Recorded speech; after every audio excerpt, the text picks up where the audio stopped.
हाय everyone, नमस्ते, welcome back to my channel. तो आज मैं आपको कुछ इंपॉर्टेंट बातें बताने वाली हूँ जो आपको अवॉइड करनी चाहिए टू सेव योर रिलेशनशिप। आप चाहते हैं आपका रिलेशनशिप बेटर हो, इतनी प्रॉब्लम्स नहीं आए, तो इन चीज़ों को आप अवॉइड करिए। बहुत ही छोटी छोटी सी चीज़ें हैं जो मेरे ख्याल से सभी लोगों को पता होगी, पर कई लोग भूल जाते हैं, तो इसलिए मैं आपको याद दिला रही हूँ। तो सबसे पहले तो फ्लर्टिंग और चीटिंग। फ्लर्टिंग के बारे में मैं आपको पहले बता देती हूँ, क्योंकि इतने सारे लोग हैं जो फ्लर्ट करते रहते हैं सोशल मीडिया पे। मुझे खुद इतने सारे मैरिड मैन के मैसेजेस आते हैं और वो अपनी बीवी के साथ फोटो लगा के रखते हैं अपनी प्रोफाइल पे, my wife is the best, my wife is my life, और फिर इनबॉक्स में करते हैं hi dear, you want to go for dinner, you want to meet up, coffee के लिए मिलते हैं। ऐसे मैसेजेस आते हैं और मेरे को मन करता है मैं इनकी पोल खोल दूं, पर ये सुधरने को रेडी नहीं है। तो जो ये फ्लर्टेशियस नेचर होता है ना, इनकी बीवी भी फिर कई बार बोलती है कोई बात नहीं, सोशल मीडिया पे ही तो फ्लर्ट कर रहा है, क्या हो गया। मुझे एक बार एक मैरिड औरत ने ये बात बताई। मैंने जब बोला कि आपके हस्बैंड ऐसे कर रहे हैं सोशल मीडिया पे, उनके मैसेजेस मैंने देखा कॉमेंट सेक्शन में ऐसी ऐसी बातें लिखी हुई है लड़कियों को जानने वाली थी मेरी, तो उन्होंने बोला कोई बात नहीं, सोशल मीडिया पे ही तो कर रहे हैं ना, मेरे से वैसे लॉयल है, कौन सा वो सोशल मीडिया पे किसी के साथ फ्लर्ट कर रहे तो उसके साथ सो जाएंगे।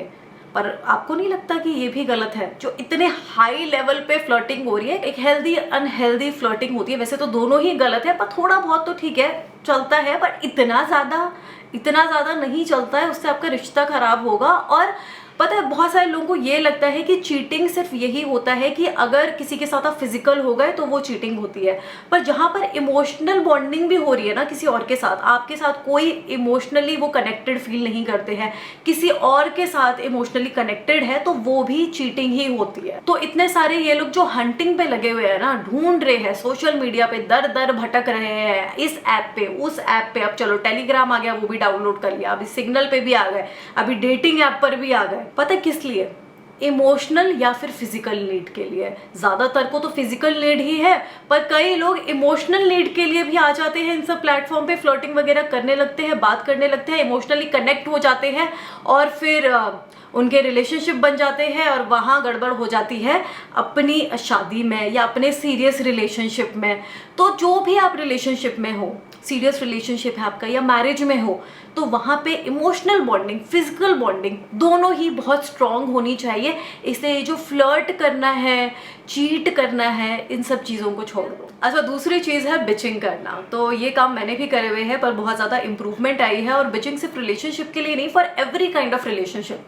आप किसी रिश्ते में भी हो, गर्लफ्रेंड बॉयफ्रेंड हो, या फिर मैरिड हो, या फ्रेंड्स हो, किसी के आप दोस्त हो, तो वहाँ पर भी अगर आप बिचिंग करते हो उसकी किसी और से, तो वो भी चीज़ खराब होती है आपके रिश्ते के लिए, किसी भी रिश्ते के लिए। अब इसमें होता क्या है ना कि आपने किसी के आगे बुराई कर दी, अपनी फ्रेंड के आगे कर दी, अपने घर वालों के आगे कर दी, तो वो सोचेंगे, स्पेशली आपके फ्रेंड सोचेंगे, घर वाले तो फिर भी उसको ठीक करना चाहेंगे, पर आपके जो दोस्त है ना वो ये सोचेंगे कि इसने तो बुराई कर दी अपने बॉयफ्रेंड की, गर्लफ्रेंड के बारे में इतनी सारी उल्टी सीधी बातें बोल दी है, फिर चला गया उसके पास, ये भी चली गई उसके पास, हस्बैंड की डेली बुराई करती है, फिर भी चली गई उसके पास दोबारा से। पर आपके फ्रेंड के मन में वो बात रह जाएगी, आप दोनों की लड़ाई ठीक हो जाएगी, ठीक है, थोड़े टाइम का फेज होता है, 2-3 दिन का या 1-2 हफ्ते का, ठीक है, उसके बाद फिर आपको पता है चीज़ें ठीक हो जानी है, तो क्यों बुराई करनी है। और बुराई करने से आप पता है क्या कर रहे हो, एनर्जीज उनके पास पहुंचा रहे हो। आप अगर इस लाइन को बोलते हो ना, ये तो ऐसी ही है, ये तो ऐसा ही है, तो इससे क्या हो रहा है कि आप ये अपनी एफर्मेशन बोल रहे हो एक तरीके से, उसको और ज़्यादा नेगेटिव एनर्जी पहुंचा रहे हो, वो इंसान और ज़्यादा ऐसा बन जाएगा, ऐसा ही है, तो वो ऐसा ही रहेगा, और चीज़ें फिर और गड़बड़ आगे हो सकती है। जो गलतियां हुई है फिर से रिपीट हो सकती है। तो इन चीज़ों को मत बोलो, दूसरों के आगे बिचिंग मत करो, बुराई मत करो। बुराई तब करो हाँ अगर डोमेस्टिक वायलेंस हो रहा है, बहुत ज़्यादा हद के पार हो गई है चीज़ें, कि आपको पता है कि ये खराब हो रहा है, ये गलत हो रहा है, दिस इज़ अ क्राइम, तब जाके बोलो ना अपने पेरेंट्स से, तब बोलो ना अपने किसी फ्रेंड को। अगर पेरेंट्स को नहीं बोल सकते हो तो वहाँ भी ज़रूरत है। ये छोटी छोटी बातों के लिए किसी और के आगे चुगली कर देना, वो सब ठीक नहीं होता है। अब इससे होगा क्या ना, वो बुरा सोचेगा उस इंसान के बारे में, आपके पार्टनर के बारे में, नेगेटिव एनर्जी पहुंचा रहा है, आपने भी बोल दिया ये तो ऐसा ही है, तो नेगेटिव एनर्जी जा रही है, तो इससे आपका रिलेशनशिप खराब होगा। तो बिचिंग, इतनी बुराई मत करो। अच्छा, अगली चीज है एक्सेसिव लाइज, हद से ज्यादा झूठ बोलना। कई पता रिलेशनशिप में ऐसा होता है कि अगर किसी ने पूछा कि तुमने खाना खा लिया, तो वो बोलेगा नहीं मैंने खाना नहीं खाया, तुम्हारी याद में नहीं खाया, तुम बात नहीं कर रही थी ना, तुम रूठी हुई थी इसलिए मैंने खाना नहीं खाया, और जबकि वो 10 रोटियां लपेट कर आ चुका होगा, पर झूठ बोलेगा। इस सोच में उसको ये लगेगा कि अगर मैं ऐसा बोलूंगा तो सामने वाले पर मेरा बड़ा अच्छा इंप्रेशन बनेगा, वो ये सोचेगी कि कितना प्यार करता है ये मुझसे। पर वो प्यार नहीं होता है। आप किसी भी रिश्ते की बुनियाद झूठ पे बना रहे हो, आपका बेस ही झूठ है, गलत है, तो वो ज़्यादा टाइम नहीं टिक सकता। और वो भी इतनी छोटी छोटी चीज़ों के लिए झूठ बोलना, और लोगों की ना कई बार ये आदत फिर बन जाती है। उनको लगता है कि अगर मैं ये छोटे छोटे झूठ बोलता हूँ और इसको खुशियाँ मिल रही है मेरे पार्टनर को, मेरे ये छोटे झूठ बोलने से, चीज़ें छुपाने से, मैं गलत काम करके आता हूँ तो भी मैं झूठ बोलता हूँ, उस चीज़ को मैं छुपाता हूँ और सामने वाला खुश हो जाता है, मेरा हस्बैंड वाइफ है, मेरी गर्लफ्रेंड है, वो खुश हो जाती है मेरे झूठ से, मेरी चीज़ें छुपाने से, गलत बात बताने से, झूठा एक्सक्यूज़ देने से। तो फिर वो उनकी आदत बन जाती है इस सोच में कि इससे मेरा रिलेशनशिप अच्छा रहेगा। पर होगा क्या ना, ये सब उल्टा ही हो जाएगा।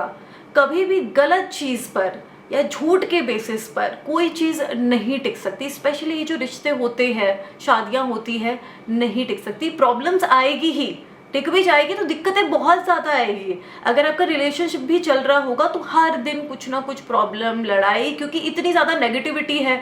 आपने झूठ बोला है, आपने चीज़ें छुपाई है, आपने गलत बातें बोली है, तो इतनी नेगेटिव एनर्जीज आप अपने रिश्ते में डाल रहे हो तो वो कैसे ग्रो करेगा।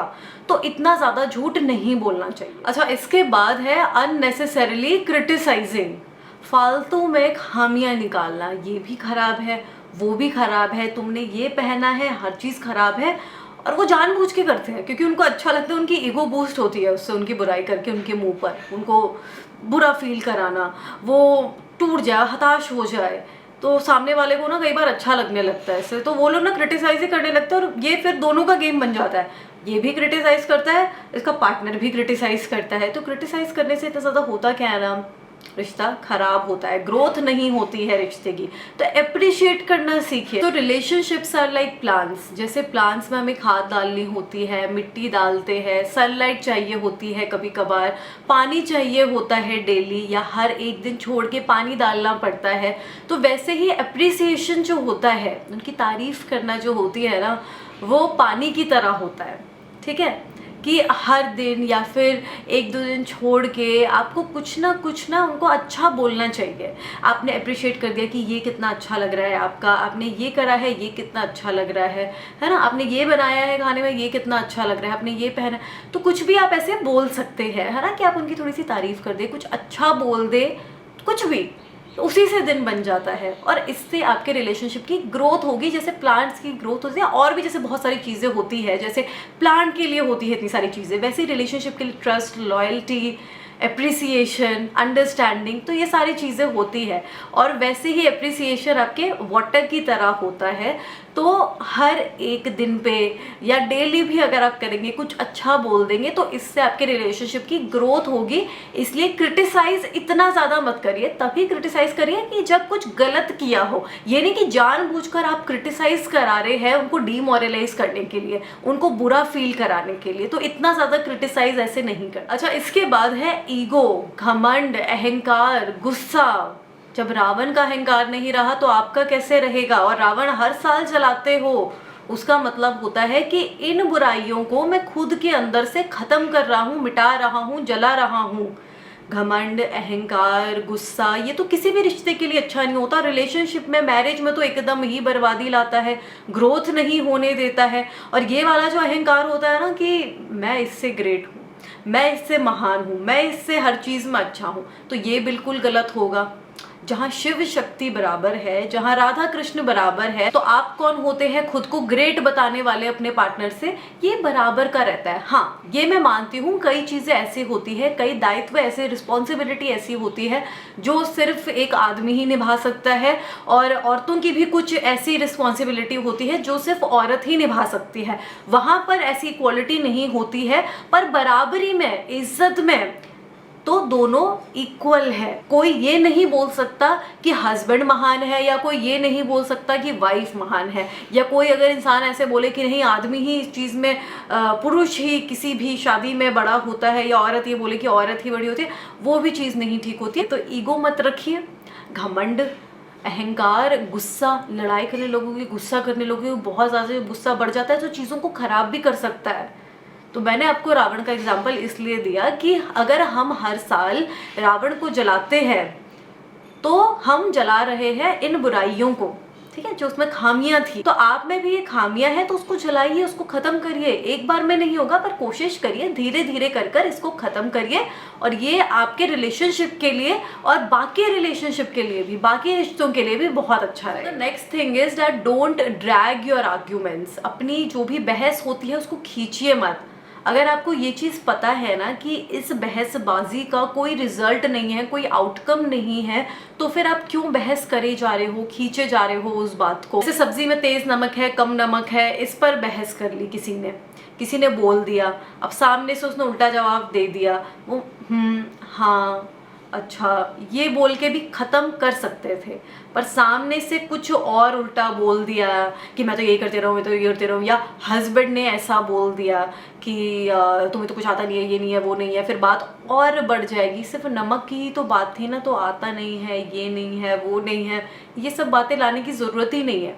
या अगर आप किसी ऐसे रिलेशनशिप में भी हो, शादी नहीं भी हुई है, किसी चीज़ पर किसी ओपिनियन को लेकर आपकी बहस हो जाती है, जो ओपिनियन मैटर भी नहीं करता है आपकी लाइफ के लिए, तो उस बहस को इतना खींचने की ज़रूरत नहीं है। आपके घर पे भी ऐसे लोग होंगे, आपके भाई बहन होंगे, माता पिता होंगे, जिनके ओपिनियंस मैच नहीं करते हैं, सारे ओपिनियंस, मेंटालिटी मैच नहीं करती है, तब भी आप उनके साथ हैं अच्छे से, ठीक है। तो दूसरों के साथ भी ऐसा नहीं होता कि अगर आपके ओपिनियंस मैच नहीं कर रहे हैं, सोच नहीं मिल रही है इतनी, तो आप उनसे लड़ाई कर ले, बहस को खींचते ही रहे। और अगर आपको लगता है कि खींच नहीं है तो मत रहो उनके साथ। और आपको ये चीज़ पता है कि इस बहसबाजी का रिजल्ट नहीं है, मैं आपको बता रही हूँ ना, कोई आउटकम नहीं है, तो क्यों कर रहे हो बहस, क्यों खींचे जा रहे हो। आपको लगता है कि इस बहस को करना ज़रूरी है, वो इसलिए कि ये मेरे फ्यूचर के लिए ठीक नहीं रहेगा। अगर आपका कोई बॉयफ्रेंड है, गर्लफ्रेंड है, आप उसके साथ किसी टॉपिक को लेकर, किसी बात को लेकर बहस कर रहे हो, आर्ग्यू कर रहे हो, जो आपके फ्यूचर के लिए ठीक नहीं है, आप इस चीज़ को लेकर बहस कर रहे हो कि तू मुझे जॉब नहीं करने देगा, और उस पर आर्ग्यूमेंट हो रहा है,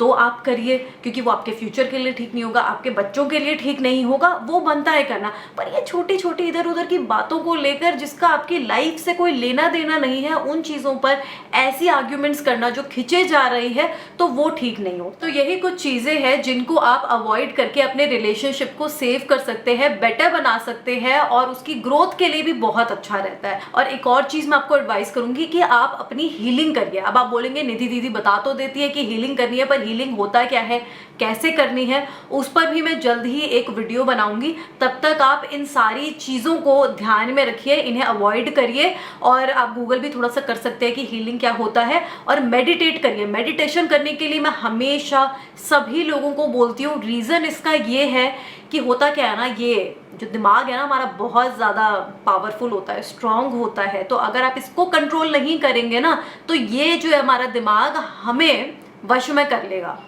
तो हमको अपने दिमाग को अपने कंट्रोल में रखना है, ये नहीं करना है कि हमारा दिमाग ही हमें कंट्रोल कर रहा है, तो वहां पर ना बहुत ज़्यादा प्रॉब्लम्स आने लगती है, ठीक है। तो चलिए इन सारी बातों का आप ध्यान रखिए, इन चीज़ों को अवॉइड करिए, मेडिटेशन करिए, हीलिंग करिए, और जल्दी मैं एक और वीडियो लेकर आऊँगी। और अगर आपको ये वीडियो अच्छी लगी होगी, आपके लिए हेल्पफुल रही होगी, तो इसको लाइक शेयर ज़रूर कर देना, और कॉमेंट करके मुझे बताना अगर आपकी और भी कोई प्रॉब्लम है, आप कुछ पूछना चाहते हैं।